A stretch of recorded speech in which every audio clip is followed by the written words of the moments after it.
Allahu Akbar, Allahu Akbar.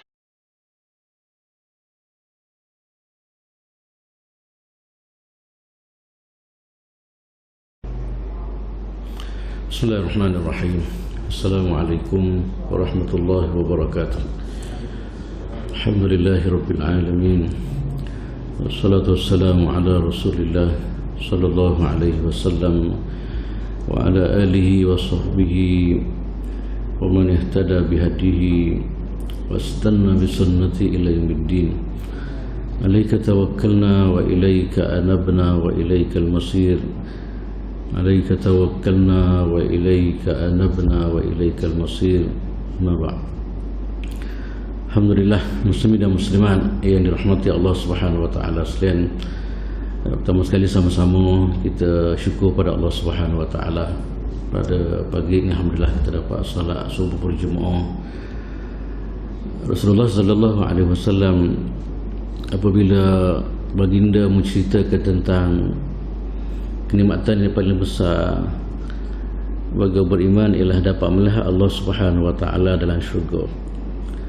Rasulullah apabila sebut hadis ni, kemudian lepas daripada kenyataan Rasulullah sallallahu alaihi wasallam sebut siapa-siapa yang boleh jaga, jangan sibuk benda lain untuk melaksanakan dua solat, iaitu solat qabla tulu'i syamsi wa qabla ghurubiha, iaitu solat sebelum naiknya matahari dan solat sebelum gelincir, sebelum terbenamnya matahari, iaitu solat subuh dan solat asar. Maka hendaklah kamu lakukan, kata Nabi sallallahu alaihi wasallam. Apa yang difahami oleh ulama dalam hadis ni, kata dia, antara orang yang akan dapat kenikmatan melihat Allah Subhanahu wa taala dalam syurga ialah orang yang boleh jaga ataupun cakna kepada dua solat, iaitu solat subuh dan juga solat asar. Ini antara keistimewaan yang disebut oleh Nabi sallallahu alaihi wasallam bagi orang yang boleh jaga solat subuh. Ini sebahagian daripada kenikmatan yang akan diberi oleh Allah Subhanahu wa taala. Yang kedua, tuan-tuan semua, kita sekarang berada di akhir dah hijrah yang hijrah 144 ni. InsyaAllah kita akan sambung tak lama lagi 1445. Dan kata lain, kita makin hari makin dekat dengan Allah Subhanahu wa taala, bukan makin jauh. Kan? Kita makin hari makin dekat kepada Allah Subhanahu wa taala. Dan sama-samalah kita doa kepada Allah, moga-moga tahun 1444 ni amal-amal yang kita lakukan diterima oleh Allah Subhanahu wa taala. Dan kita doa supaya Allah Ta'ala kekalkan prestasi kita kalau molek dah, kemudian tambah molek lagi, dan kita akan sambung hijrah yang baru. Itulah sebenarnya hijrah ni, kata Nabi sallallahu alaihi wasallam, ialah al-muhajiru man hajara ila ma nahallahu anhu. Sebenarnya hijrah ialah orang hijrah daripada benda tak molek kepada benda yang molek, benda yang tak comel kepada benda yang lebih positif, benda yang positif, kata. Itulah kita harap tuan-tuan semua, tahun baru ni insya-Allah kita akan sambung. Moga-moga Allah Subhanahu wa taala bagi taufik pada kita boleh bina amal yang terbaik sebelum kita diambil oleh Allah Subhanahu wa taala. Cuma untuk pagi ni tuan-tuan semua, saya cuba nak ambil kesempatan sesuai dengan peristiwa hijrah ni.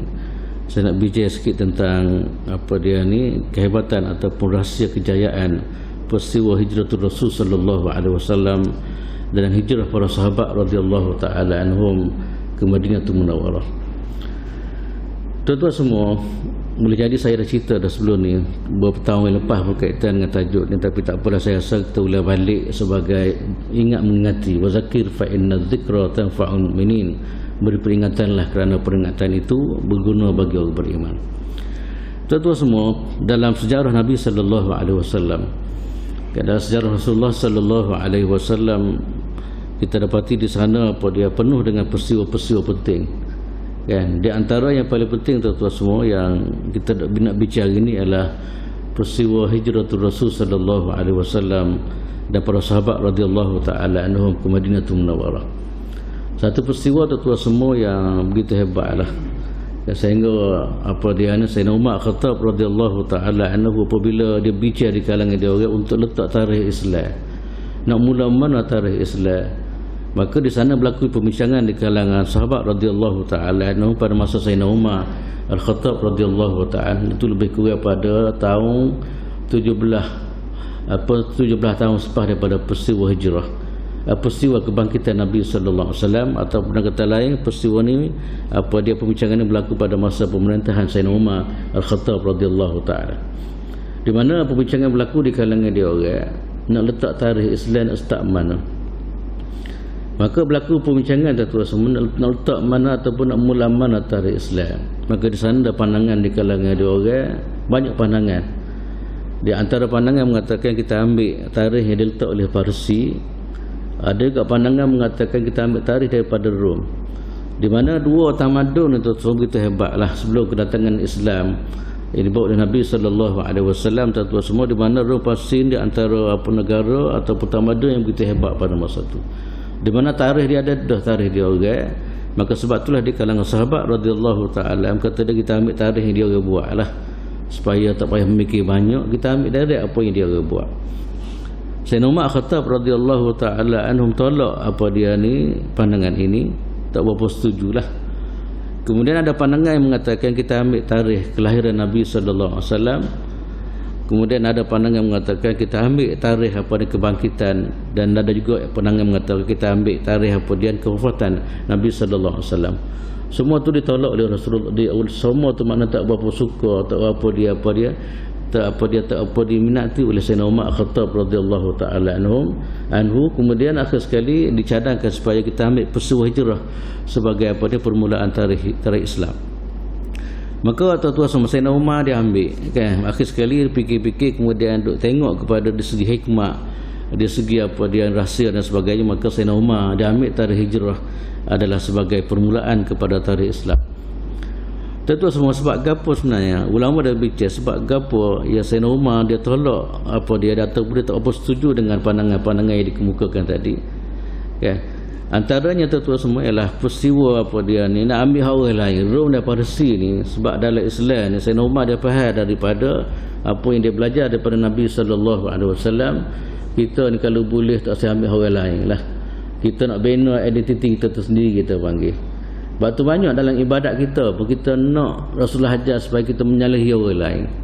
Katakanlah dalam bab punya, dalam bab sahur kan, Rasulullah kata khalifu ahlal kitab, menyalahilah ahli kitab dalam bab sahur. Di mana ahli kitab dia puasa, dia tak sahur, kita sahur. Banyak perkara tu semua yang Nabi SAW ajar dan sahabat-sahabat dia faham daripada madrasah Rasulullah SAW yang dia dapat tarbiyah, di mana kalau boleh dia tak usah kita ambil pendekatan ataupun identiti, kita nak bina identiti sendiri. Yang kedua pula tuan-tuan semua, kalau kita perhati kepada tarikh kelahiran ataupun kewafatan, lahir ini baru maknanya tak sehebat manalah. Tak. Kemudian kewafatan pun juga dia hari sedih, tak munasabah nak tak sebagai tarikh kepada kepada sejarah kepada Islam. Maka batalah akhir sekali fikir-fikir dia ambil tarikh hijrah sebagai tarikh yang sesuai, peristiwa yang sesuai untuk jadikan tarikh Islam pada masa itu. Yang kedua pula tuan-tuan semua, kejayaan hijrah ni di masa satu kejayaan yang yang didukung oleh semua lapisan masyarakat. Bukan Nabi sallallahu alaihi wasallam seorang dak, tapi didukung oleh semua masyarakat Islam pada masa itu. Sama ada orang tua, sama ada orang muda, sama ada orang yang ada keadaan cedera dan sebagainya, pakat mendukung untuk menjayakan peristiwa hijrah Rasul sallallahu alaihi wasallam ke Madinatul Munawwarah. Ini tuan semua di antara rahsia-rahsia kenapa Sayyidina Umar Khattab radhiyallahu taala anhum pilih sejarah hijrah ataupun hijrah sebagai tarikh Islam. Tuan-tuan semua, sebelum saya bicara tentang rahsia kejayaan peristiwa hijrah Nabi sallallahu alaihi wasallam, ini saya nak sebut sikit latar belakang sebelum berlakunya peristiwa hijrah. Kalau kita tengok kepada perjuangan Nabi sallallahu alaihi wasallam 13 tahun pertama tuan-tuan semua di kota Makkah. Kan, Nabi memang terpaksa berdepan dengan ancaman-ancaman yang berbagai-bagai. Tak bebas ataupun banyak sekatan-sekatan untuk nak mengembangkan agama Allah Subhanahu wa taala. Nabi sallallahu alaihi wasallam cuba cari tempat yang sesuai tuan-tuan semua untuk jadikan markas Islam, pusat atau bertapuknya Islam. Kan, di Mekah memang tak sesuai pada masa itu sebab Mekah masih lagi dikuasai oleh orang Quraisy. Kemudian banyak perkara yang tak boleh buat di kota Makkah Al-Mukarramah. Kemudian lepas tu tuan-tuan semua Nabi cuba cari apa dia tempat lain. Contohnya di Habasyah. Nabi pernah hantar apa dia ni sahabat-sahabat hijrah ke Habasyah. Tapi rupa sana pun tak sesuai juga. Kemudian kita pernah dengar juga tuan-tuan semua Nabi pernah pergi ke Taif. Tuan-tuan semua Taif untuk menyebarkan agama Allah Subhanahu Wa Taala. Dan harap orang-orang Taif ni dia boleh terima apa dia dakwah. Dan Nabi SAW harap sangat kalau Taif ini jadi tempat kepada penyebaran agama Allah Subhanahu Wa Taala. Rupa-rupanya di sana bukan sekadar dia orang tak terima tuan-tuan semua, tapi dia orang lota dengan Nabi dengan batu-batu dan sebagainya. Kata lain maknanya satu peristiwa sedih yang berlaku pada Nabi SAW sehingga dikatakan berdarah di lautan dengan batu-batu oleh budak-budak ataupun orang muda pada masa itu. Sampai peringkat riwayat mengatakan marinya apa dia ni malaikat yang ada situ minta keizinan dengan Nabi SAW untuk binasa Kufar Taif kerana tidak beradab dengan Rasulullah SAW. Tapi Nabi itu semua rahmatnya Nabi ni walaupun orang tagur dengan batu ke apa semua, walaupun orang hina dia, tapi Nabi masih lagi mengharapkan apa dia ni generasi yang datang kemudian akan beriman kepada Allah Subhanahu Wa Taala. Kalau kita duduk situ saya rasa memang habis dah Taif. Kalau ke mana? Kalau bagi tawar kita Mama Molek benar. Gitu kalau kita. Tapi Nabi SAW sifat rahmah yang kita dah dengar Nabi kan. Nabi ni memang sifat rahmah kepada makhluk-makhluk Allah Subhanahu Wa Taala. Sebab tu Nabi SAW tolak ada apa dia pelawaan ataupun tolak permintaan daripada malaikat. Nabi kata la allallaha an yukhrija min aslabihim man ya'budullaha wahdah. Nabi kata tak sahlah. Nabi kata aku harap maknanya harap generasi datang kemudian akan beriman kepada Allah Subhanahu Wa Taala. Memang sungguh tuan-tuan semua apa yang Nabi harap, walaupun generasi pada masa itu tak terima, tapi mari generasi kemudian beriman kepada Allah Subhanahu Wa Taala. Sekarang cuba tengok, tak ada seorang abuk kafir di Taif. Kalau ni kita pakat pergi belakang untuk melawah Taif kan, tak ada seorang abuk. Ini tuan-tuan semua rahmatnya Rasulullah sallallahu alaihi wasallam. Walau macam mana sekalipun memang Taif pada masa itu memang tak sesuai juga. Kemudian akhir sekali tuan-tuan semua di Yaman pun gitu juga. Di Yaman memang juga tak sesuai apa dia ni untuk jadikan markas. Akhir sekali Allah Subhanahu Wa Taala bagi mimpi kepada Nabi sallallahu alaihi wasallam. Mengikut riwayat mengatakan Nabi diperlihatkan oleh Allah Subhanahu Wa Taala tempat hijrah, iaitu tempat yang mana banyak tanaman apa dia ni tamar. Apa dia ni kota Madinah ada tempat yang memang tempat tamar banyaklah. Sebab tu kalau pergi Mekah lah ni pun memang ada satu tempat khas untuk apa dia ni jual tamar dan sebagainya. Ini antara apa dia ni permulaan Nabi SAW dicerita oleh Allah Subhanahu Wa Taala apa yang berlaku kemudian di mana Nabi SAW akan berhijrah. Dan tuan-tuan semua sebelum berlakunya peristiwa itu maknanya Nabi peringkat permulaan daripada awal lagi Nabi menggalakkan sahabat dia minta sahabat hijrah. Tapi Nabi tak ada lagi pada masa itu. Kerana Nabi tak dapat keizinan daripada Allah Subhanahu Wa Taala lagi apa dia untuk berhijrah. Dan akhir sekali tuan-tuan semua lepas daripada beberapa gulungan di kalangan sahabat pergi, akhir sekali Allah Subhanahu Wa Taala mengizinkan Nabi sallallahu alaihi wasallam berhijrah ke Madinatul Munawwarah, kemudian dapat bina satu negara dipanggil negara Madinah, Daulah Islamiah, negara Madinah. Di sanalah permulaan kepada apa dia ni berlakunya perkembangan Islam yang begitu hebat kalau nak banding dengan apa yang berlaku sebelum daripada peristiwa hijrah. Makna tuan-tuan semua sebelum hijrah cuba tengok bagaimana penindasan yang berlaku. Tapi lepas saja berlaku hijrah bagaimana perkembangan kan. Islam dapat tapak di kota Madinatul Munawwarah, kemudian di sanalah mula tersebar dengan cepatnya agama Allah Subhanahu Wa Taala. Ini satu keagungan, satu kehebatan yang kembali kepada apa saya sebut tadilah. Inilah antara rahsia kenapa apa dia ni Sayyidina Umar Khattab radhiyallahu taala menjadikan tarikh Islam bermula dengan peristiwa hijratul Rasul sallallahu alaihi wasallam. Tuan-tuan semua kalau kita tengok dari segi sejarah cerita dia panjanglah peristiwa hijrah ni. Cuma saya nak ambil lah kerana hijrah ni adalah satu kejayaan besar yang berlaku dalam sejarah Islam. Maka kita cuba tengok apa dia ke rahsia di sebalik kejayaan tersebut. Di mana rahsia ni tuan-tuan semua bukan hanya rahsia kejayaan hijrah pada masa, tapi rahsia ni lah kalau kita guna kaedah-kaedah ataupun rahsia-rahsia ni juga insya-Allah kita akan diberi kejayaan oleh Allah Subhanahu Wa Taala.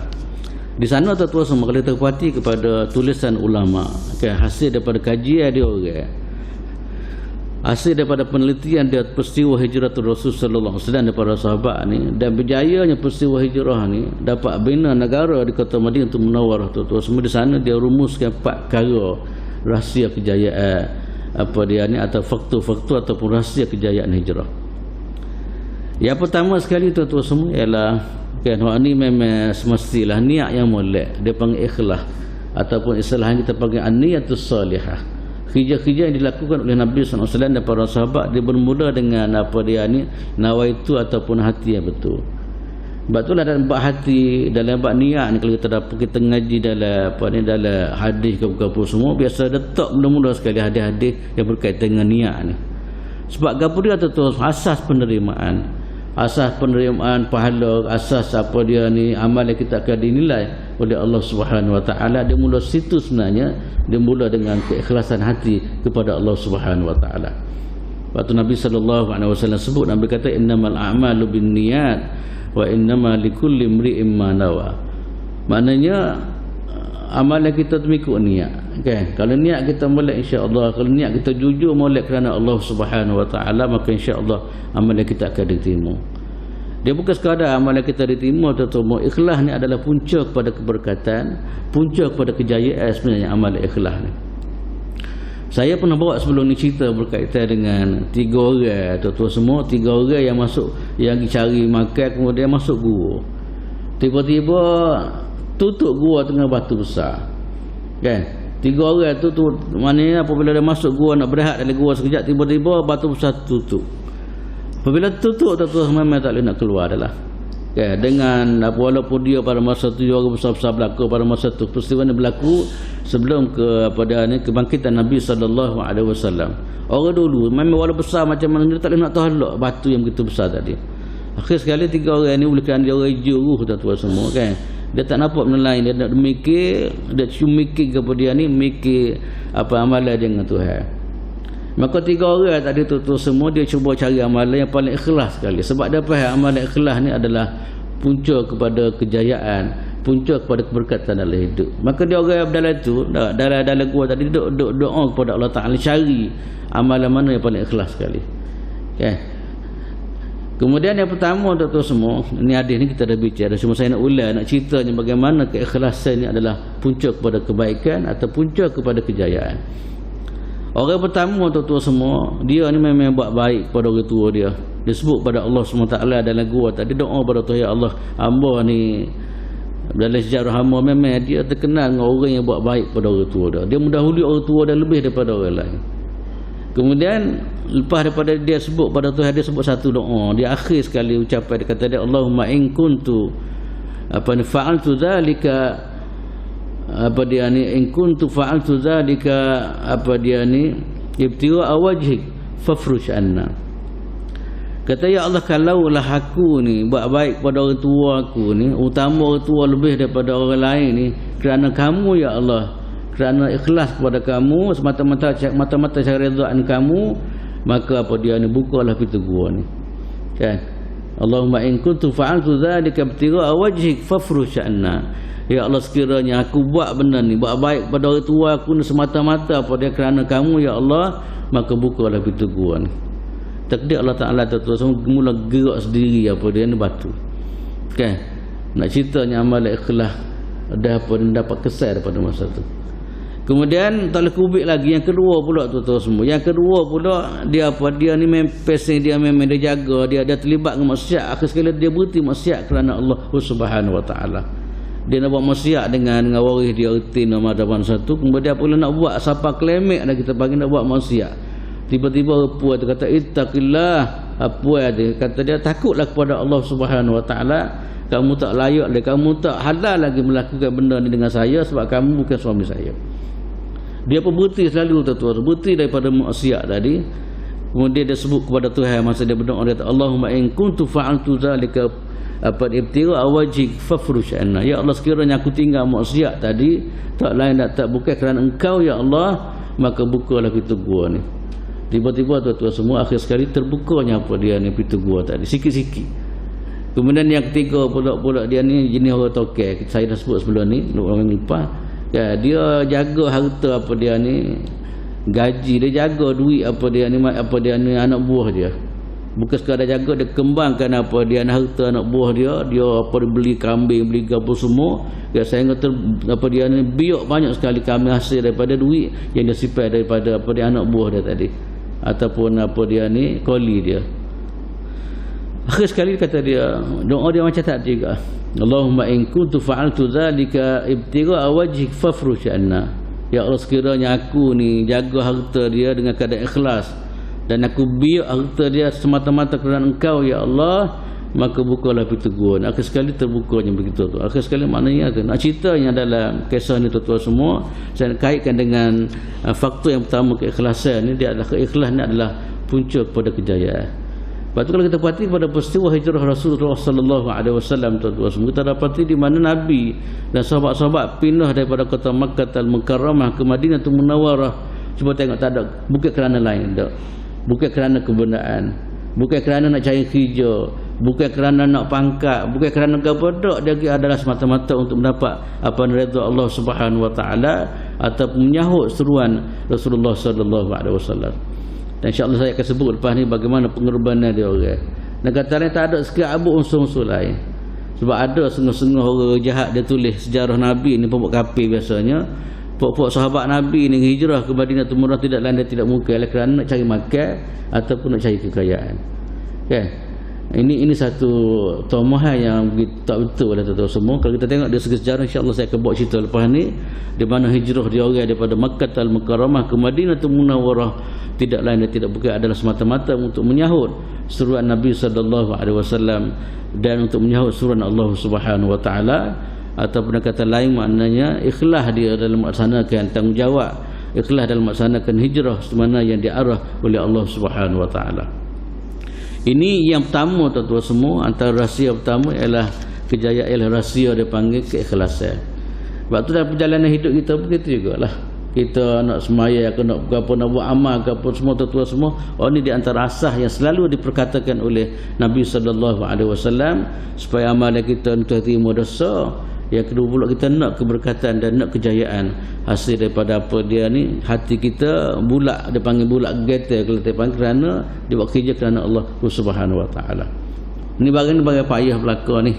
Kan barang ikhlas bukan barang mudah, barang payah.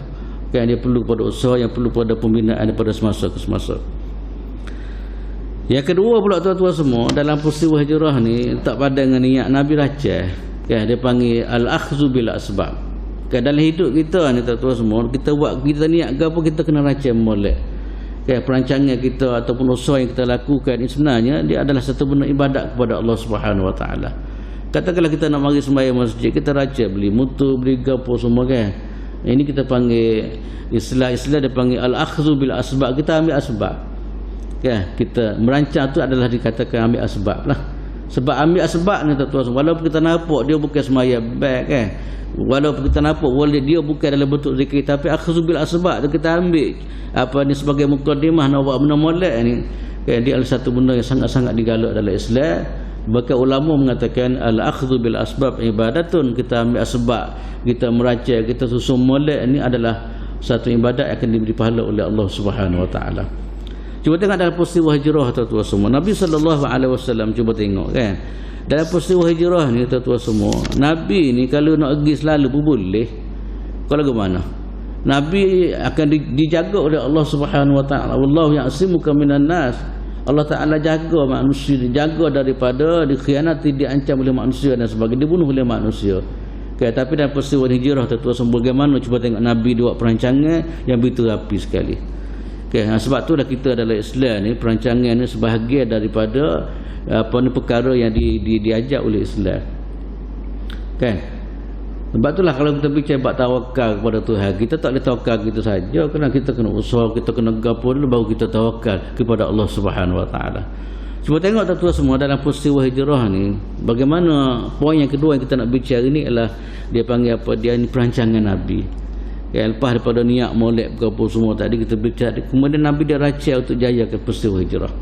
Ya, saya nak sebut sikit beberapa perancangan yang rapi yang disusun oleh Nabi sallallahu alaihi wasallam. Yang pertama sekali tujuan hijrahnya nak pergi ke Madinah. Dari segi objektifnya kita panggil orang, kita panggil matlamat atau perancangan Nabi nak sapa di Madinah dengan keadaan selamat. Lagu mana Nabi nak buat? Maka di sana ada perancangan. Pertama sekali dalam perjalanan ni tuan-tuan semua, Nabi ni dicari guru dulu. Siapa yang akan bersama dengan Nabi sallallahu alaihi wasallam, atau kita panggil kawan setia, kita panggil untuk teruskan perjalanan menuju kepada kota Madinatul Munawwarah. Dalam Islam tuan-tuan semua, dalam kita buat kerja ni kita diajar supaya apa ni berjemaah, berkumpulan. Berkhatab semai jemaah apa semua. Islam ni memang galak sangat kita hidup dalam keadaan berkumpulan. Alaikum bil jamaah, hendaklah kamu berkumpulan, kata Nabi sallallahu alaihi wasallam. Kemudian pula apa dia ni Tuhan pun tolong kalau kita kerja buat dalam bentuk jemaah atau perkumpulan ni. Sebab tu Nabi sallallahu alaihi wasallam lepas suruh hijrah ni, Nabi dicari guru dia. Maka di antara perancangan Nabi sallallahu alaihi wasallam dalam menjayakan peristiwa ni, Nabi cari siapa dia? Nabi bawa bersama ialah Nabi teman bersama oleh Sayyidina Abu Bakar Siddiq radhiyallahu taala. Sayyidina Abu Bakar sebelum ni tuan-tuan semua, memang dia nak pergi awal lagi, nak pergi hijrahnya. Cuma Nabi sekat lagi. Akhir sekali Nabi bagi khabar gembira kepada Sayyidina Abu Bakar, kata kamu akan bersahabat dengan aku dalam peristiwa hijrah. Suka tak suka dengan Sayyidina Abu Bakar atau semua apa menangis, suka sangat dengan penghargaan, dengan kepercayaan Nabi sallallahu alaihi wasallam kepada dia. Sebab tu dalam sejarah kita dapat Sayyidina Abu Bakar ni memang orang yang Nabi percayalah. Orang mula-mula sekali. Dalam hijrah pun Nabi buat sekali. Kemudian apabila Nabi sakit jadi takmir pun Nabi latih dia, tak latih orang lain jadi imam ganti Rasulullah sallallahu alaihi wasallam. Kemudian yang kedua pula tuan-tuan semua, dalam peristiwa hijrah Nabi nak jaga pun dia. Yang kedua pula ialah Nabi dia letak Sayyidina Ali radhiyallahu taala sepupu dia ni letak di tempat Nabi tidur. Sebab Nabi dapat maklumat di sana ada pakatan jahat daripada Quraisy untuk bunuh Nabi sallallahu alaihi wasallam. Maklumat telah disampaikan oleh Jibril alaihissalam kepada Nabi sallallahu alaihi wasallam tentang perancangan dia orang untuk bunuh Nabi sallallahu alaihi wasallam. Tuan-tuan semua, apabila peristiwa maklumat dapat sampai Nabi, dia orang ni memang dia akan kepung Nabi sallallahu alaihi wasallam. Nabi letak tempat Nabi tidur, orang duk perhati tempat Nabi tidur, Nabi letak Sayyidina Ali radhiyallahu taala. Sayyidina Ali pada masa tu tuan-tuan, orang muda lagi. Bayangkanlah tempat yang bahaya sebenarnya Tapi nak ceritanya ketaatan Sayyidina Ali, keberanian dia dan sebagainya, keimanan dia kepada Allah Subhanahu Wa Taala, walaupun tempat dia duduk tempat yang cukup bahaya tapi demi Islam, demi perintah Nabi sallallahu alaihi wasallam, dia sanggup duduk situ. Akhir sekali orang duk nampak Sayyidina Rasulullah duk serupa pun Sayyidina Ali duduk situ. Ini satu kaedah Nabi atau perancangan Nabi. Kemudian tuan-tuan semua, dalam peristiwa ni, perjalanan yang jauh ni, nak pergi lalu tak boleh, mesti Nabi keluar daripada rumah dia, cari tempat mana dia nak berlindung mula-mula sekali.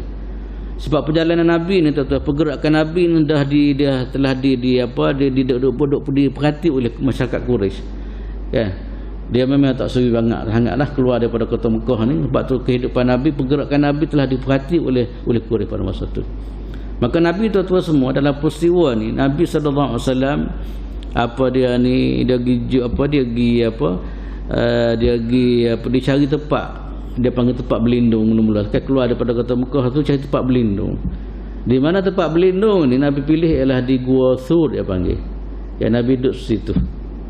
Nabi duduk situ, Nabi raja, Nabi duduk situ dulu sebelum Nabi tolak dalam keadaan bukan Nabi pergi straight dah lah. Nabi duduk situ dulu, sembunyi daripada dikejar oleh Quraisy. Kemudian tuan-tuan semua, Nabi duduk situ, Nabi raja, Nabi pilih 3 hari, apa tak sehari Ini semua perancangan berlaku kita panggil. Nabi duduk dalam gua tu 3 hari, bukan sehari duduk. 3 hari ni maknanya Nabi kita panggil reda lah. Kalau hari pertama tu boleh jadi orang cari lagi, hari kedua mungkin jadi orang cari, hari ketiga reda sikit. Maka lepas daripada ketiga tu Nabi sallallahu alaihi wasallam keluar. Kemudian tuan-tuan semua, perancangan berikut pula, Nabi duduk dalam gua ni sebab Nabi duduk sehari makan ni memang kena makan. Kalau bagaimana sebab Nabi ni manusia kalau 2-3-4 jam tak makan tak apa, lagi ni 3 hari tu dalam gua ni memang perlu pada makan oleh kerana sebagai manusia ni makan minum ni memang tak ada lari dah. Ini di antara apa dia panggil bekalan kepada manusia, bukan macam itulah. Maka Nabi sallallahu alaihi wasallam tuan-tuan semua, dia latih siapa dia, Asma anak Sayyidina Bakar ni berperanan kepada dia bawa makan ni. Kalau kita tengok sejarah kita pernah dengar sebelum ni, dia ni ngandung dah teruk apa dia siapa perikat apa dia nasarat dah panggil. Tapi cuba tengok tak demi apa keimanan, demi Islam ke apa semua kan ada sanggup. Kita pergi Mekah tengok bukit sehat, air puasa tak boleh naik puasa kita. Kalau ke mana? Kalau orang biasa pergi Mekah, orang pakai naik belakang, orang Turki naik atas ke semua kita tak boleh pergi awal kita boleh pergi kepada sehat lagi pada masa. Bayangkanlah tu semua Asma pada masa tu memang dalam keadaan sangat mengandung. Ya, sebab tu dikatakan Asma antara orang muhajirin pertama di Sapa di Madinah lahir anak itu Abdullah bin Zubair radhiyallahu taala. Habis itulah tu menaik bukan sekali tu 3 hari tu gina bawa makan ni. Dalam keadaan sembunyi, dalam keadaan apa dia berperhati ke apa semua kan bawa makan naik. Kalau tidak ada keimanan memang rebohlah. Sama-sama mengandung pula dah kalau mari hak jenis apa jenis dia panggil apa dia ni tak boleh ke apa kan semua orang tidur tak boleh gilai dah kan. Tapi tu Allah Taala beri kekuatan kepada Asma. Kemudian tuan-tuan semua Nabi SAW dalam buat apa dia perancangan ni Nabi kena tengok juga bagaimana keadaan apa dia ni orang di kota Mekah. Gapo dia dia dok mikir ke apa bagaimana cara dia rancang nak cari Nabi ni sebagainya. Nabi atas satu orang nama dia Abdullah bin Husain bin Abu Bakar. Rupa-rupanya dalam peristiwa hijrah ni tuan-tuan Husain Abu Bakar antara keluarga yang misali lah. Ya, dia menjayakan peristiwa hijrah ni ada ramai di kalangan mereka adalah apa di kalangan apa dia ni apa anak-anak Sayyidina Abu Bakar Siddiq radhiyallahu taala. Allah syukur kita kalau agama semua anak-anak jadi belakang nak syukur kalau ke mana dah. Ni kadang-kadang kita jadi orang semai anak-anak tak jadi belakang tak. Ni tu jadi belakang. Peristiwa nak ajak kita inilah sebenarnya Baitul Muslim yang kita nak cari-cari ni. Rumah tangga Islam kita panggil. Baitul Muslim ni sifat dia apa dia memang jadi orang tu berguna kita panggil. Suka tengok pakak pergi semaya belakang anak-anak pakak pergi ngaji belakang pakak buat menolak belakang kan. Ni kan ada sore yang pergi anak hak tu pergi kedai kopi hak tu pergi main bola hak tu pergi gotulas gitulah sedih sore gitulah kira-kira. Ni tu dalam sejarah cuba tengok kan bagaimana Sayyidina Abu Bakar Siddiq dah bina keluarga dia siapa semua anak-anak dia beri khidmat kepada agama Allah Subhanahu Wa Taala. Abdullah dah tuan semua pagi masuk ke Mekah dah tengok dah dengar apa dah orang bicara. Kemudian waktu petang bawa maklumat kepada Rasulullah SAW. Cari rahsia kita panggil kan. Sebab Nabi dia nak buat keputusan apa dia mesti dia melahak dari segi maklumat dulu. Ini perancangan Nabi SAW. Habis itulah tuan semua dalam masa 3 hari apa dia ni Abdullah ni cari maklumat pun dia sapa Nabi SAW. Kemudian yang berikut pula tuan-tuan semua dalam perjalanan ni lepas daripada 3 hari ni tuan-tuan semua kemudian di sana apa Nabi nak jalan lagi Madinah. Nabi cari jalan lain. Nabi tak pergi jalan biasa. Jalan biasa Mekah ni straight apa dia ni ke utara ke Madinah. Tapi Nabi buat perancangan supaya tak dapat dikesan oleh orang lain. Nabi turun ke belakang. Turun ke utara kemudian naik apa semua gitulah. Tapi perjalanan itu terus Nabi pun dan Sayyidina Abu Bakar boleh jadi tak biasa ngejalan ke apa semua. Akhir sekali latih satu orang yang jadi guide ataupun bawa jalan kita panggil. Nama dia apa? Nama dia Abdullah bin Uraikid. Abdullah bin Uraikid ni orang kafir ni tuan semua bukan orang Islam. Kita kata bahaya masa tu ambil orang kafir jadi apa dia ni jadi pembantu kita dah. Sebenarnya tak salah kalau kita guna dia untuk kita ambil kepakaran dia. Ya bukan kita nak tunduk kita gada prinsip agama kita ke dia tu memang tak boleh lah. Tak, tapi kata rasa ambil kepakaran kita tak ada. Kita boleh guna tak ada salah tu mana berlaku dalam peristiwa ni lah. Tak ada apa tak ada masalah. Cuma tak boleh kita tunduk kita gada prinsip segala-gala kepada apa tu tak boleh. Tapi nak guna dia mungkin dia pandai dalam batu. Mungkin orang lain tak pandai kita ambil dia kalau ke mana. Yang kedua pula memang dia tidak menyusah Rasulullah SAW dan tidak mengkhianati Nabi SAW. Nabi yakin dia ni ada orang baik. Sebab itulah turun dalam peristiwa ni nak ajar kita maknanya kita tak salah kita ambil orang lain daripada Islam, kita ambil dari segi kepakaran dia orang, dari segi kebolehan dia orang. Cuma yang tak boleh saya boleh sebutkan lagi ialah tak bolehnya kita tunduk kita gadah prinsip agama kita kepada dia orang. Itu tak bolehnya. Kalau barang tak boleh Nabi petang dan Nabi tak ambil kalau memang sebab dia kafir ni. Apatah lagi peristiwa yang begitu yang perlu kepada apa dia ni yang perlu berteliti sungguh. Tapi Nabi ambil lagi dia orang tu sebab apa masalah kepakaran dia tadi. Kemudian tuan-tuan semua dia antara berikut pula tengok rapi perancangan Nabi nak ceritanya, bukan dia mengata lepas tu kadang-kadang kita malu juga dia mengata tak lebar tak bercakap apa pakai begitu tu tak jadi hijau dia mengata kadang mudah gelalon ni boleh jadi Allah sungguh kau lagu mana kan sebab kita apabila sebut tak lebar kita bukan sekadar orang saja kita kena susun molek kita rancang molek ke apa semua kadang-kadang kita malu juga dia mudah gelak kita tak. Kemudian antara perancangan Nabi tuan-tuan semua di sana ada satu peribadi nama dia Amir bin Fuhairah. Bin Fuhairah ni orang biasa ya. Orang gembala kambing. Kerja dia nya dia ada sapu. Jangan nampak pekerja apa dia ni apabila sahabat-sahabat ni pergi jumpa Nabi, bagi makan ni ke apa semua dia nampak kesal-kesal tapak kaki tu. Ya. Maka kerja Amir bin Fuhairah ni kerja dia apa? Sapu. Apa dia jangan nampak kesal-kesal perjalanan.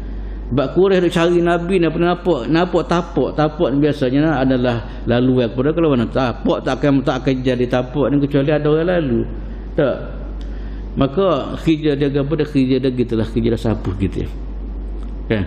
Cuba tengok tuan-tuan semua dalam peristiwa hijrah macam saya sebut tadi lah semua terlibat berlaku orang tua Sayyidina Bakar, orang muda apa dia ni Sayyidina Ali, kemudian Abdullah bin Abakar, kemudian orang tina pula Asma, kemudian orang biasa pula Amir bin Fuhairah. Ceritanya dalam menjayakan peristiwa hijrah dia melibatkan semua lapisan masyarakat. Sebab itulah tuan-tuan semua kita nak jaya gapo semua buat satu gapo dia kan, maka kita perlu pada kerjasama kita panggil. Kalau dia balas sama-sama sendiri dia tak jadi hijau kan, lebih macam tu. Itulah tuan-tuan semua di antara yang kedua yang saya bicara tadi tentang apa rahsia kejayaan Nabi SAW bukan hanya sekadar niat yang molek, yang kedua ialah Nabi buat perancangan yang begitu rapi kan, kita panggil al-akhdhu bil asbab. Kemudian tuan-tuan semua lepas daripada buat perancangan gabung semua maka dia kena kerubai lah, kerubai untuk menjayakan perancangan ya, ni atas kertas dia comelnya lah kan, tapi tak ada orang yang nak kerubai, tidak ada orang yang melaksanakan benda-benda gitu kan. Lepas tu rahsia ketiga ialah kita nak jaya gapo ni kena kerubai. Kita nak jaya dalam perniagaan kena letih kat Allah. Kalau ke mana tak?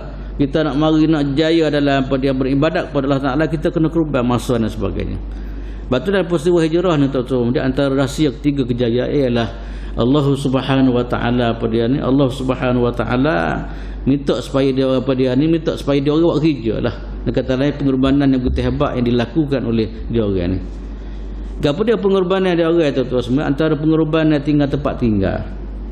Terpaksa kena apa dia ni tinggal kota Mekah walaupun tempat dia sayang. Kan tempat dia lahir tak ada lah kita tempat lahir kita ni memang kita sayang belaka. Sebab tu saya sebut maknanya kalau Kelantan kalau boleh nak mati Kelantan. Ataupun nak mati kampung dia kalau boleh. Terus itu baik nak kalau boleh kan nak cerita yang sayang tempat tu. Sebab itulah nak tinggal tempat ni satu pengorbanan sebenarnya.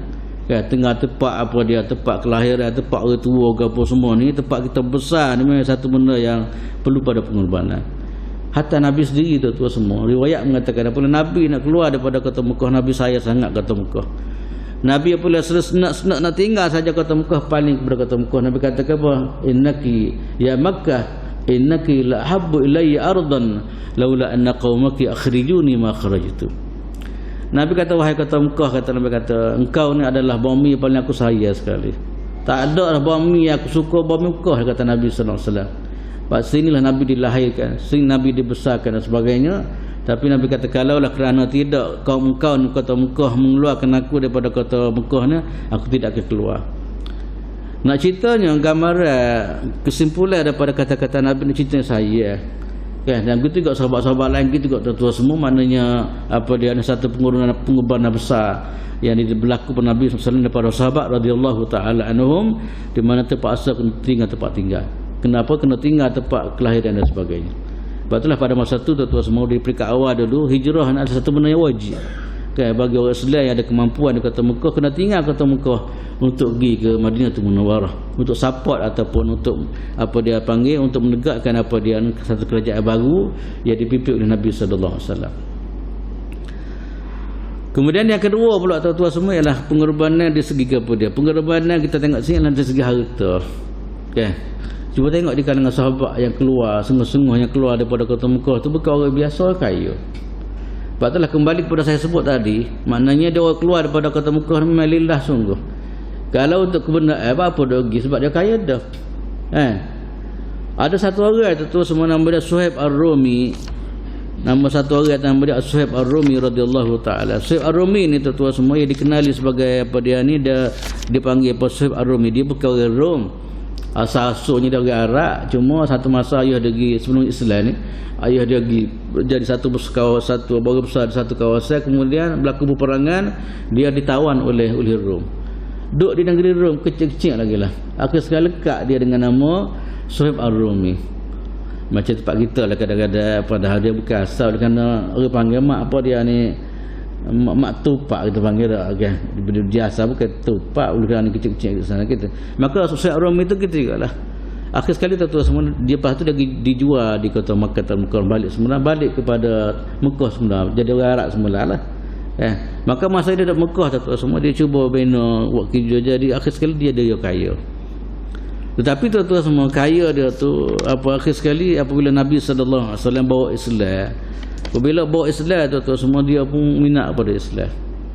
Dan apabila minat pada Islam, masuk Islam ke apa semua, apabila dengar saja peristiwa hijrah ni, tuntutan supaya hijrah, dia pun tinggal cari masa, cari apa dia ni, cari masa sesuai, kemudian keluar untuk berhijrah ke Madinatul Munawwarah.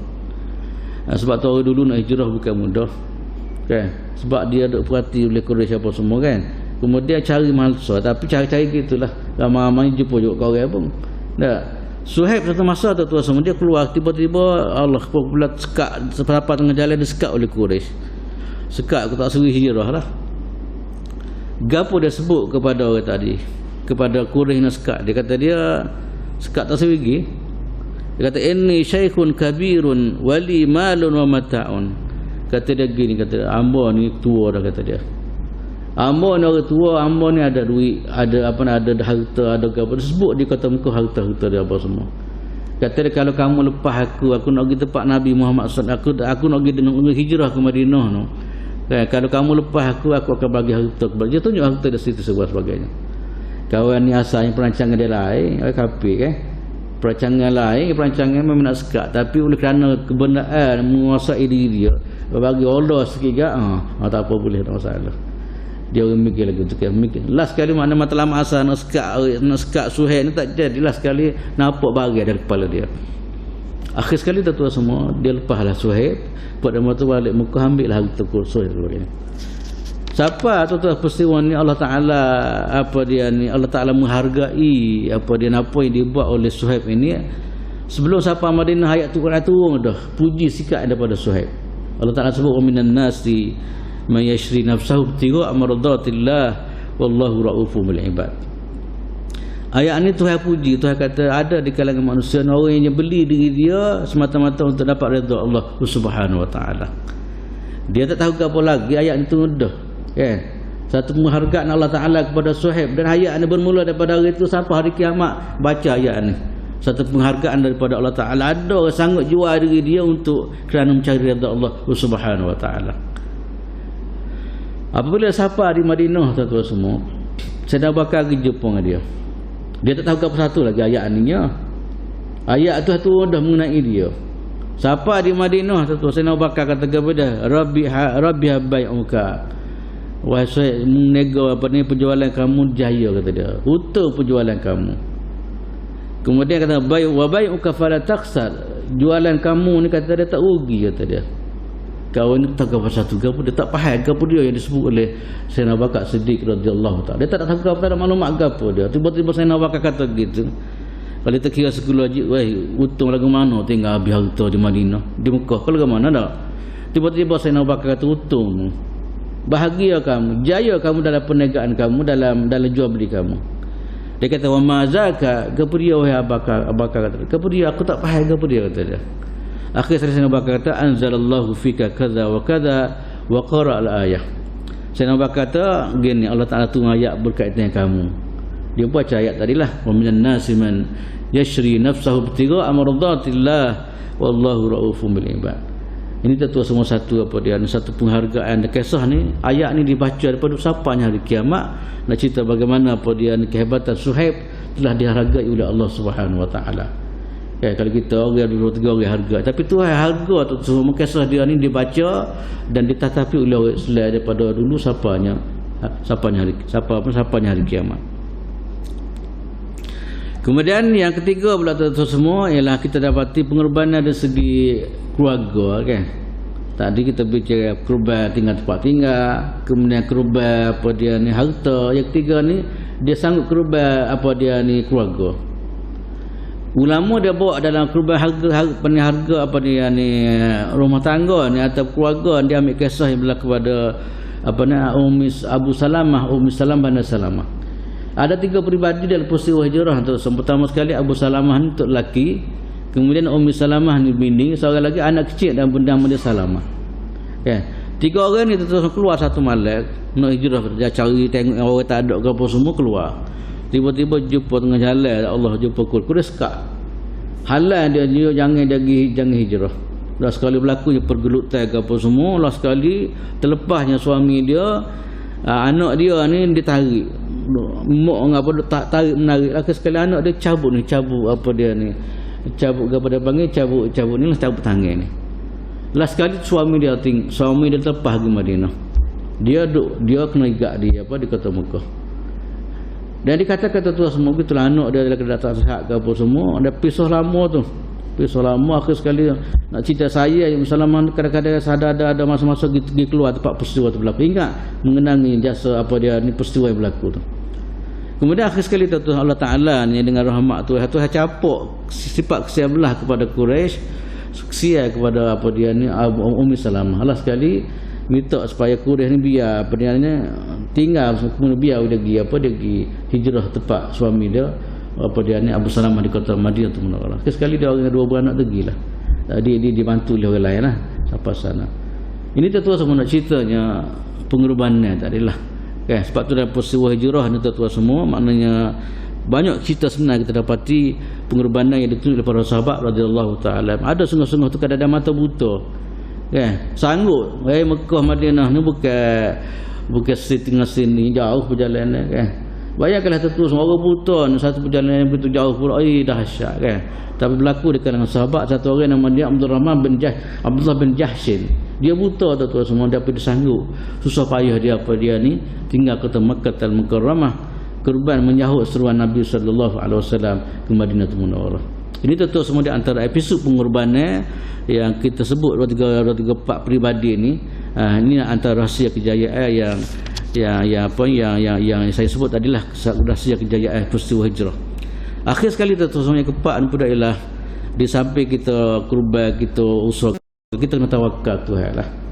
Yang penting kejayaan adalah pemberian daripada Allah Subhanahu Wa Taala. Kita kena ingat gitu dalam hidup kita begitu tuan-tuan semua kan. Kita hanya sekadar merancang usaha, tapi yang menjayakan adalah Allah Subhanahu Wa Taala. InsyaAllah apabila kita jaya, kita usaha modal ni, maka insyaAllah di sana pertolongan Allah Subhanahu Wa Taala akan berlaku. Lepas tu cuba tengok dalam peristiwa hijrah tu, apabila Nabi SAW berada dalam Gua Sur. Gua Sur ni tuan-tuan semua dah masa 3 hari dalam tu. Sayyidina Abu Bakar bimbang kadang-kadang. Sebab tu kalau kita perhatilah sejarah, Sayyidina Abu Bakar sebelum masuk Gua Sur tu duk tengok kiri kanan belakang depan dah. Jalan situ jalan tengok bimbang takut berlaku gapo-gapo kepada Nabi sallallahu alaihi wasallam. Kemudian sampai dalam gua pun kita Sayyidina Abu Bakar masuk dulu tengok, cek dulu takut ada gapo-gapo. Dalam gua tu semua dalam masa tu, kemudian dalam masa 3 hari tak ada kadang-kadang mari Quraisy mari cari. Mari sebelah atas tengok, tak carilah tu. Sayyidina Abu Bakar bimbang belah-belah. Sayyidina Abu Bakar kata law ra'ana ahadun tahta qadamaihi la ra'ana. Ya Rasulullah kata dia kalau puak dia tu tengok tunduk bawah ya. Tengok kita maka boleh jadi dia akan tengok kita, akan nampak kita. Nabi jawab kan, Nabi kata ya Abu Bakrin ma zannuka bisnaini Allahu salisuhuma. Wahai Bakar kata kita menjangkau kita 2 orang, sebenarnya ada sesuatu lagi iaitu Allah SWT bersama-sama kita. Cuba tengok dalam peristiwa ni tuan-tuan. Nabi dah rancang ke apa, bagaimana pertolongan Tuhan, cuba tengok. Mari selalu. Di mana pertolongan Tuhan dalam peristiwa dalam gua ni tuan-tuan. Semoga pun dia di antaranya ialah dia orang tak tunduk, ramai-ramai tak tunduk bawah. Kita kadang-kadang orang majalah tu pun nampak, tu nampak orang ni kan. Siapa yang buat kerja kita? Siapa yang menahan dia daripada tunduk bawah? Allah Subhanahu Wa Taala. Kemudian depan gua tak ada pula ada sarang labuh ke apa semua kan. Tuan-tuan semua cuba tengok kan. Dan labuh ni kalau orang masuk dalam memang habis kan. Tapi nampak macam baru lagi. Sebab tu Quraisy pun tengok tak ada orang dalam ni kan. Ini kerja-kerja siapa tuan-tuan semua? Ini adalah kerja-kerja Allah Subhanahu Wa Taala. Bagaimana Tuhan jaga kan? Bila satu orang tu menang bulat dah, tekad dia, raca dia, molek ke apa semua, tawakal daripada Allah Subhanahu Wa Taala, maka cuba tengok tuan-tuan semua Allah Taala bagi pertolongan. Begitulah tuan-tuan semua, antara contoh yang kita bicara ini adalah bagaimana Allah Taala bagi pertolongan hasil daripada niat yang molek, perancangan yang rapi, kemudian pengorbanan ke apa, akhir sekali lah kita serah kepada Allah Subhanahu Wa Taala. Sebab tu orang Islam ni kepada panggil fa iza azamta, apabila kamu dah berazam, kamu dah raca molek ke apa semua, tawakal, serahlah kepada Allah Subhanahu Wa Taala. Kita orang Islam tak macam orang lain. Orang lain hanya sekadar dia beriman dengan perancangan dia. Kan? Kita perancangan kita kena dituntut supaya buat, tapi benar tu bukan segala-galanya. Kan? Yang segala-galanya adalah Allah Subhanahu Wa Taala. Sebab itulah kita diajar dalam Islam ni, kita tawakal ke, kita apa dia ni, kita sebelum tawakal ke apa, kita serah, sebelum kita serah Tuhan tu kita kena usaha dulu. Kan? Usaha ke apa semua kita serah kepada Allah Subhanahu Wa Taala. Sebab itulah pada Sayyidina Umar pernah marah sekali kepada satu golongan. Dia tahu akhirnya buat duduk dalam masjid. Sayyidina Umar kata, siapa puakmu ni? Kata dia, nahnu mutawakkilun, saya nak tawakal Tuhan. Sayyidina Umar kata tawakal Tuhan ni tanah dulu. Sayyidina Umar kata kan, masuk benih dulu, kemudian lepas tu baru surah Tuhan. Makna usaha dulu lah, usaha derajat molek tu baru tawakal kepada Allah SWT. Ini yang Tuhan sebut dalam Quran, fa iza azamta fatawakkal 'ala Allah, innallaha yuhibbul mutawakkilin. Apabila kamu berazam, kamu derajat molek ke apa semua, serahlah kepada Allah Subhanahu Wa Taala, dan sesungguhnya Allah Subhanahu Wa Taala suka kepada orang tawakal. Itulah tuan-tuan semua yang saya dapat sampai kepada pagi ini, rahsia kejayaan dan peristiwa hijrah ini. Dan kalau kita perhati dalam kehidupan kita, perkara 4 perkara kita guna, insya-Allah kita agak sebahagian daripada orang yang akan diberi kejayaan oleh Allah Subhanahu Wa Taala. Saya katalah tuan-tuan semua untuk pagi ini, yang baik daripada Allah Subhanahu Wa Taala, kekurangan daripada kelemahan saya sendiri. Aku qauli hadza wa astaghfirullahal azim li wa lakum wa lisa'il muslimina wal muslimat. Assalamualaikum warahmatullahi taala wabarakatuh. Bismillahirrahmanirrahim. Alhamdulillahirabbil alamin. Wassalatu wassalamu ala Rasulillah wa ala alihi wa sahbihi ajma'in. Allahumma fa'alna ma 'allamtana wa 'allimna ma yanfa'una warzuqna 'ilman yanfa'una. Alhamdulillah ala kulli halin wa na'udzu bika min hali ahli an-nar. Allahumma ij'alna minal ladzina yastami'una al-qawla fayattabi'una ahsanah. Allahumma ij'alna minal ladzina yastami'una al-qawla fayattabi'una ahsanah. اللهم اجعل جمعنا هذا جمعا مرحوما وتفرقنا من بعده تفرقا معصوما. ربنا آتنا في الدنيا حسنة وفي الآخرة حسنة وقنا عذاب النار. صلى الله على سيدنا محمد وعلى آله وصحبه وسلم. الحمد لله رب العالمين. سبحانك اللهم وبحمدك أشهد أن لا إله إلا أنت.